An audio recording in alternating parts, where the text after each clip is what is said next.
Simply कुकिंगमध्ये चला तर मग काहीतरी सिंपल बघूया। नमस्ते, मी पल्लवी, सिम्पली कुकिंग विथ पल्लवीमध्ये तुमचं खूप खूप मनापासून स्वागत आहे। चला तर मग रेसिपीला आपण सुरुवात करूया। इथे मी 2-3 मोठे चिरून घेतलेले कांदे घेतलेले आहेत, कढीपत्ता, कोथिंबीर आणि 2-3 पाकळ्या लसणाचे घेतलेले आहेत।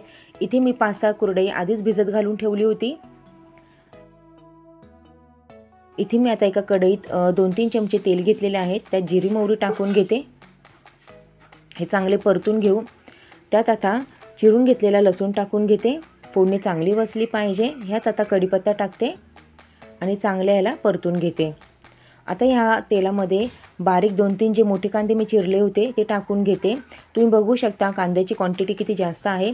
हा कांदा खूप चांगला लाल होईपर्यंत परतायचा आहे। तुम्ही बघू शकता हा किती थोडा दिसत आहे आता परतून झाल्यावर। ह्याच्यात मी आता चवीनुसार लाल चटणी टाकत आहे। ही चटणी घरीच बनवलेली आहे। आता ह्यात मी भिजवलेली कुरडई टाकून घेते आणि आता हे चांगलं परतून घेते। यामध्ये आता चवीनुसार मीठ टाकून घेते आणि चिरलेली कोथिंबीर। तुम्ही बघू शकता भाजी किती छान दिसत आहे। चांगले परतून घ्या। यामध्ये आता मी 2 चमचे दाण्याचं कूट टाकून घेत आहे। भाजी आता रेडी आहे, त्याला आपण सर्व करूया। ही भाजी चपाती आणि भाकरीबरोबर छान लागते। मी आज भाकरीबरोबर ती बनवलेली आहे। तुम्ही चपातीबरोबर पण खाऊ शकता। घरी जर भाजीला नसेल किंवा जरी असली तरी पण ही भाजी करून बघा, खूप सुंदर लागते। आणि लाईक, शेअर, सबस्क्राईब करायला विसरू नका। बाय।